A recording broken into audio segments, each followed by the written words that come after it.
meus filhos, tudo bem? Espero que sim. Sejam muito bem-vindos a esse canal que foi criado especialmente para vocês. E desde já peço que se inscreva no canal para dar uma força e deixe o seu gostei. Compartilha com quem vocês acham que precisam dessas aulas. E continua acompanhando que sempre vai ter conteúdo novo de português e de artes. E também do que vocês estiverem precisando, que pedirem, que comentarem, eu posso estar colocando aqui para vocês, tá bom? E a aula de hoje é sobre figura de linguagem.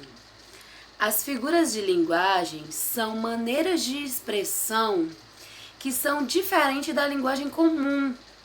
E elas dão ao texto um sentido diferente do sentido literal, né? Do sentido normal, do sentido comum, do sentido denotativo.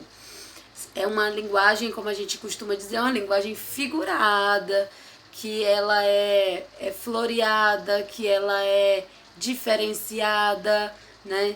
Que ela fala, ela expressa de uma maneira, mas quer dizer outra. Então, nós temos diversas figuras de linguagens diferentes, tá? E aqui no vídeo de hoje a gente vai ver as principais figuras de linguagem, as mais comuns, as mais usadas, tá bom? Então, vamos acompanhar. A comparação ou símile se dá porque na frase aparece dois seres ou mais, né, com semelhança, né, com características parecidas. Então, um exemplo aí, essa menina é bela e delicada como a flor. Comparou a menina com a flor. A metáfora traz uma alegoria para comparar determinadas situações.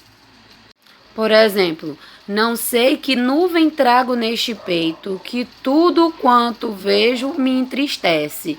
Então, o ato de entristecer, ele compara a uma nuvem dentro do peito. Na metonímia, se substitui uma palavra por outra, que tem semelhança ou no significado ou em alguma outra coisa. Por exemplo, meu irmãozinho adora Danone. Danone é marca, o que ele adora mesmo é iogurte, né? Beber um copo de água, ninguém bebe um copo, se bebe a água que está dentro do copo. Lemos Machado de Assis por interesse. Ninguém lê o autor, lê a obra dele. Anáfora é quando se repete palavras ou expressões no início do verso. A flor da pele. O que será que me dá? Que me bole por dentro? Será que me... Esse será que me, será que me, será que me... essa repetição é anáfora. Será que me dá? Que me brota a flor da pele? Será que me dá? E que me sobe as faces e me faz corar, e que me salta aos olhos e me faz revelar, e que me salta aos olhos e a mim atraiçoar. Essa repetição se dá uma anáfora de palavras ou de expressões. Hipérbato é quando se troca a ordem normal das frases, das palavras nas frases. Ao exemplo, também movem das guerras as negras fúrias, que é de Camões. O que comumente seria as negras fúrias também movem das guerras. Outro exemplo mais simples, a boneca é bonita. Se fosse no hipérbato, seria bonita é a boneca, porque continua com o mesmo sentido, só se troca a ordem.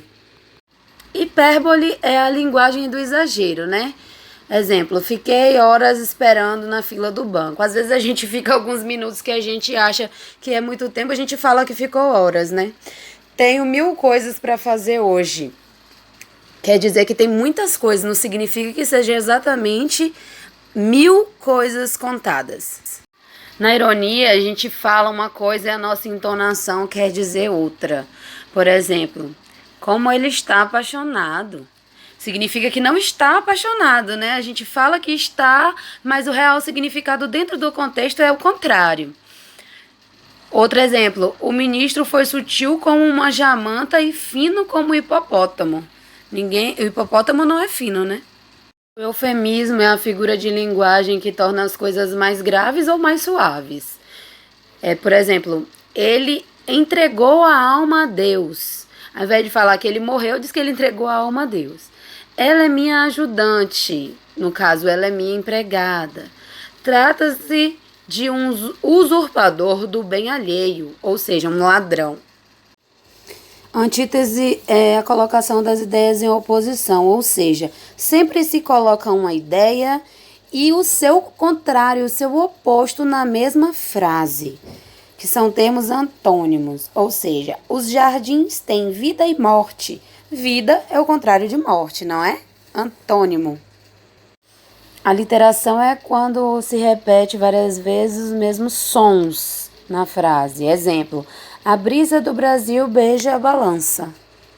Já a assonância é a repetição das vogais, do som das vogais. Sou um mulato nato, no sentido lato, mulato democrático do litoral, de Caetano Veloso. A onomatopeia é a figura de linguagem muito legal. É a palavra dos sons. Por exemplo, o tic-tac do relógio. Tic-tac é uma onomatopeia. Aí nessa imagem vocês podem ver, ó lá, buá, que significa o choro, grrr, que é raiva, barulho de mastigação e assim sucessivamente. Prosopopeia ou personificação é quando se dá características humanas a seres ou objetos, coisas não humanas. Por exemplo, a formiga disse para a cigarra, cantou, agora dança. Formiga não fala e cigarra não dança, né? O paradoxo é quando se expõe na frase ideias contrárias. Por exemplo, quando me aceito como sou, posso então mudar. Se a pessoa se aceitou, como é que ela quer mudar? Por que ela quer mudar? O pleonasmo é a repetição desnecessária, que é a redundância, né? Por exemplo, estou vendo terra com meus próprios olhos. Se está vendo, é claro que é com os olhos, né, gente? A mim, ninguém me engana. A mim e me é a mesma pessoa, é a mesma coisa, não é desnecessário. E tem também os pleonasmos viciosos que muita gente é acostumada a falar, né? Que é entrar para dentro, subir para cima, descer para baixo. Elipse é quando algum termo ou alguma oração inteira fica escondido dentro da frase. Por exemplo, sobre a mesa apenas uma garrafa. A palavra a do verbo haver, sobre a mesa há apenas uma garrafa. A palavra a com H do verbo haver foi suprimida, foi omitida dentro dessa frase. No neologismo se cria palavras ou expressões que não existem na língua padrão. Exemplo, beijo pouco, falo menos ainda, mas invento palavras que traduzem a ternura mais funda e mais cotidiana. Inventei, por exemplo, o verbo te adorar, intransitivo, te adoro, Teodora, de Manuel Bandeira. Então, não existe o verbo te adorar. Ele inventou para agradar a amada que foi Teodora, né? Mas não existe. Então, aí tem um neologismo. Então, gente, eu espero que vocês tenham gostado da aula de hoje. Não se esqueça de dar o seu joinha, comentar qualquer dúvida que você possa ter, que eu tô aqui pra gente ficar trocando, né, essa interação e responder os questionamentos de vocês. Deixe sua sugestão também, se gostou, se não gostou, o que vocês preferem, qual é o formato, tá bom? Então, olha, beijo e tchau, tchau, bons estudos!